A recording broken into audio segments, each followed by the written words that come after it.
Halo teman-teman semua, berjumpa lagi dengan saya Stephen di channel Broview. Bagaimana kabar kalian semua? Semoga dalam keadaan sehat selalu dan diberi kelancaran dalam segala aktivitasnya. Pada kali ini saya akan membahas lagi sebuah alur cerita film, dan film kali ini berjudul The Informer. The Informer adalah film laga kejahatan yang dirilis di Inggris pada tahun 2019 dan disutradarai oleh Andrea Di Stefano dan ditulis oleh Matt Cook. Oke, cukup sampai di situ gambaran film ini. Dan saya ingatkan ini adalah konten full spoiler. Langsung saja sebelum masuk ke ceritanya, jangan lupa siapkan kopi dan woodbray untuk menemani kalian dalam menonton alur cerita film ini. Dan tak usah berlama-lama lagi, langsung saja kita masuk intro.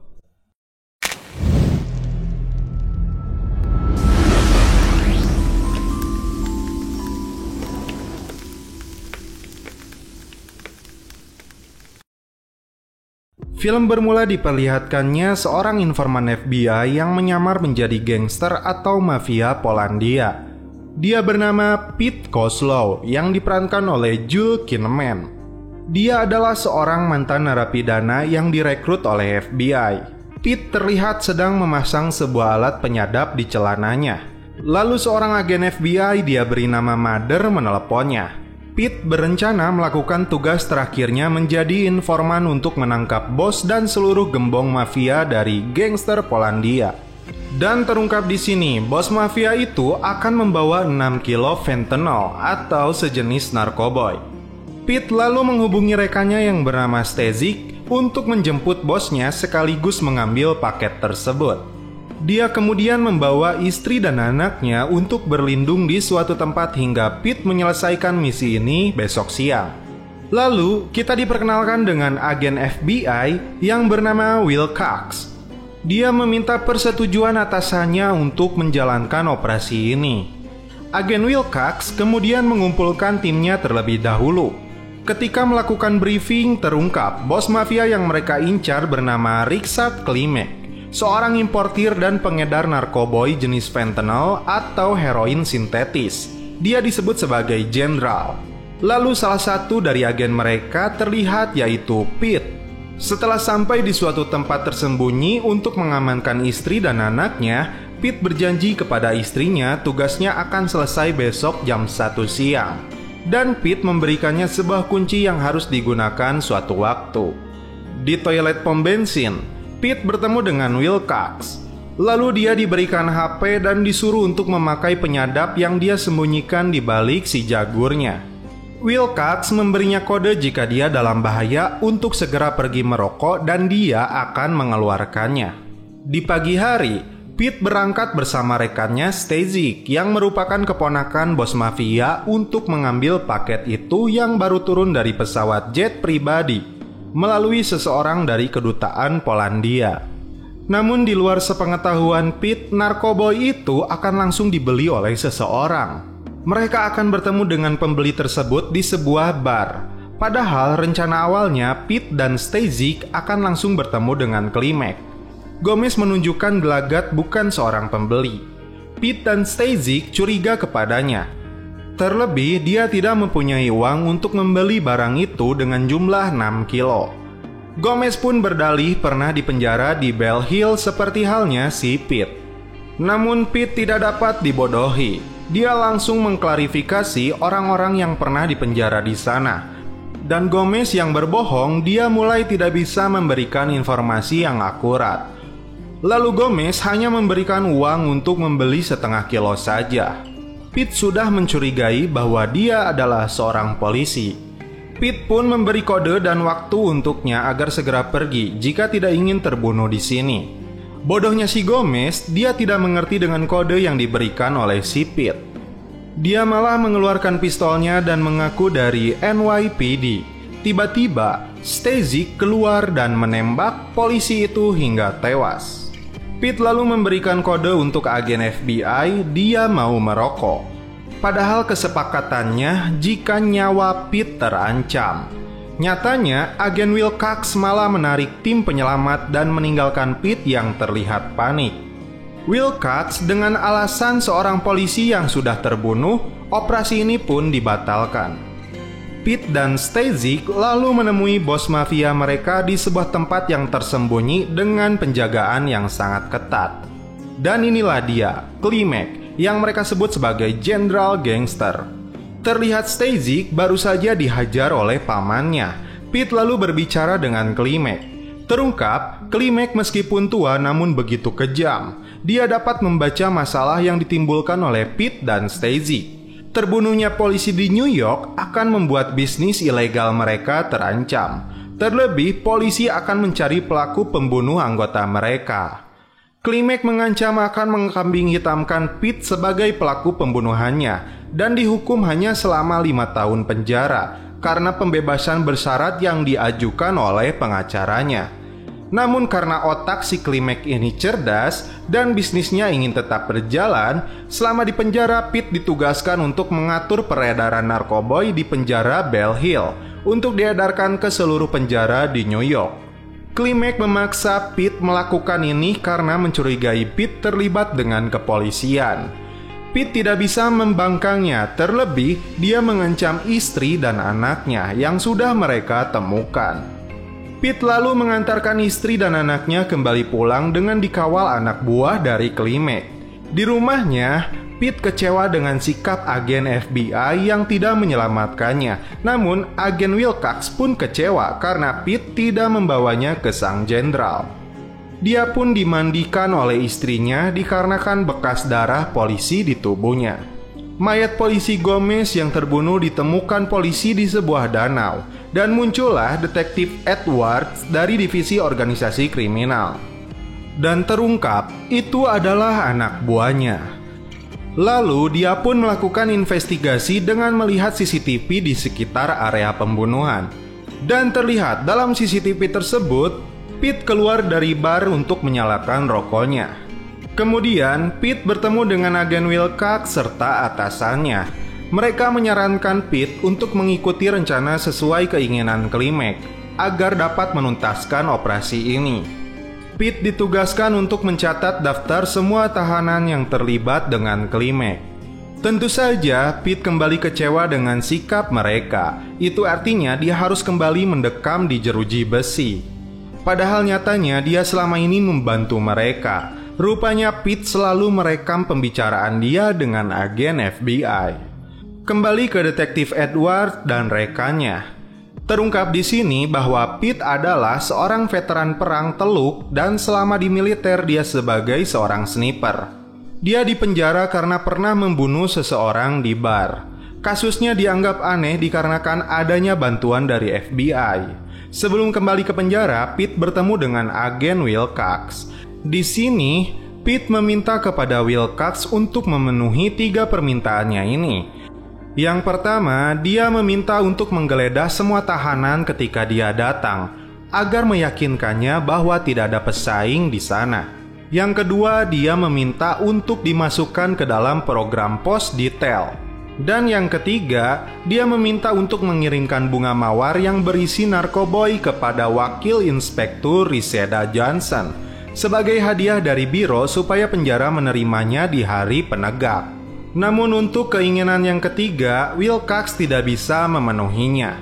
Akhirnya Pete hanya meminta ditugaskan di bagian pembersihan atap penjara. Detektif Edwards yang menyelidiki Pete menemukan fakta bahwa dia bertemu dengan sang jenderal. Bahkan dia terkejut ketika Pete tiba-tiba dibawa oleh polisi. Pete ditangkap polisi setelah berpura-pura membuat keributan di rumahnya dan melukai istrinya.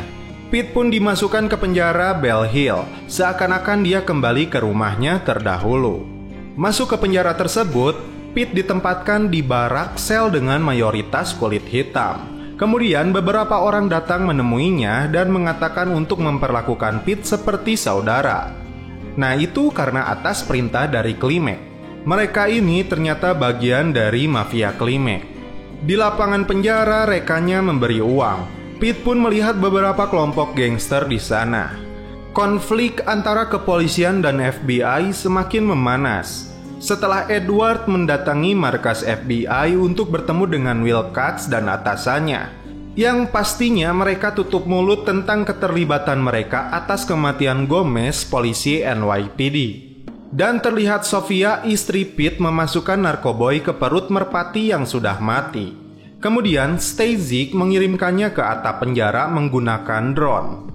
Pete yang bertugas membersihkan atap kemudian mengambil merpati itu. Edward yang pantang menyerah untuk mencari pelaku pembunuhan Gomez, dia mendatangi Sofia untuk meminta informasi tentang misi suaminya bersama FBI. Namun Sofia masih tutup mulut.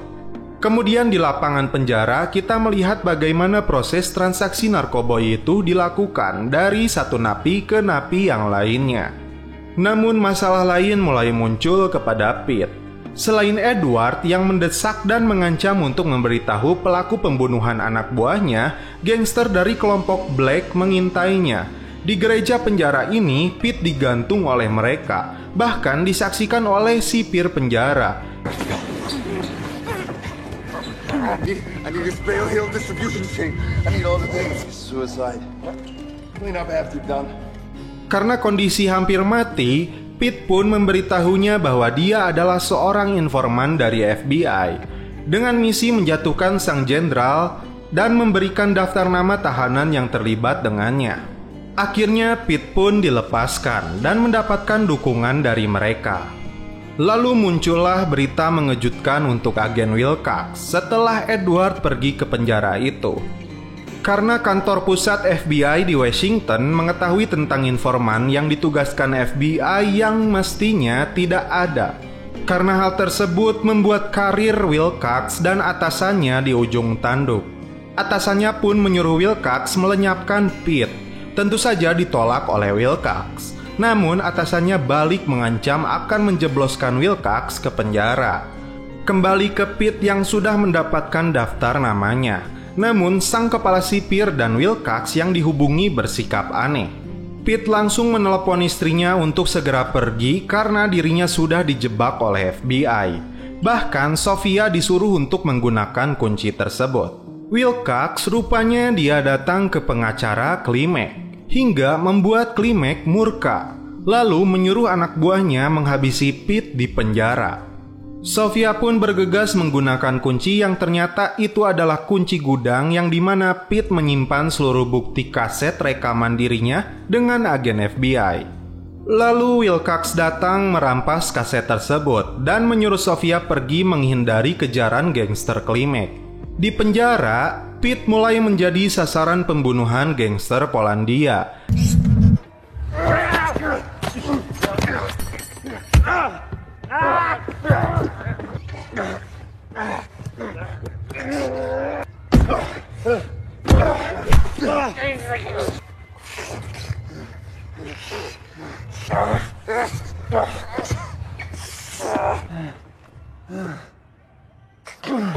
Untungnya, Pete berhasil menghabisi pembunuh tersebut. Dia kemudian merebut sebuah besi darinya. Alarm penjara berbunyi. Kemudian Pete menghajar sipir yang sebelumnya akan membunuhnya. Pete lalu menyanderanya naik ke lantai paling atas di sebuah ruangan AC. Lalu dia menggunakan 2 tabung gas besar untuk strategi pelariannya. Kembali ke Sofia dan Anna yang didatangi oleh Stacey yang berniat membakar rumah mereka berikut mereka di dalamnya. Untungnya Sofia terlebih dulu menelepon Edward. Kemudian atasan Wilcox meluncur menuju penjara dengan misi menghabisi Pete demi menghilangkan saksi atas kematian polisi Gomez. Kembali ke Edward yang sedang beraksi untuk menyelamatkan Sofia dan Anna.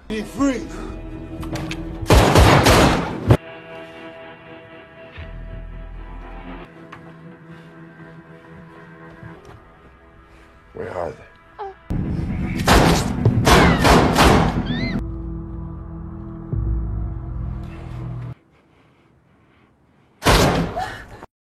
Pete yang sedang berusaha untuk melarikan diri, dia menukar bajunya dengan sipir penjara itu. Dia lalu memposisikan diri di depan jendela, seolah-olah dia menjadi tawanan.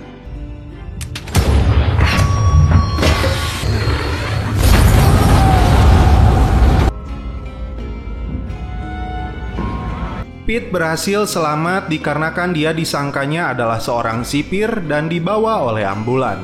Di tengah perjalanan, Sofia memberikan senjatanya kepada Pete untuk berpura-pura menawannya. Setelah itu, Pete pun bisa pergi. Di sebuah kapal pesiar, atasan Wilcox bersikeras untuk melenyapkan Pete. Namun Wilcox tidak mau. Tiba-tiba Edward dan tim khusus dari FBI datang menangkap dia. Kembali ke Pete yang melihat istri dan anaknya. Namun dia belum bisa bertemu dikarenakan masih banyak agen FBI yang mengejarnya.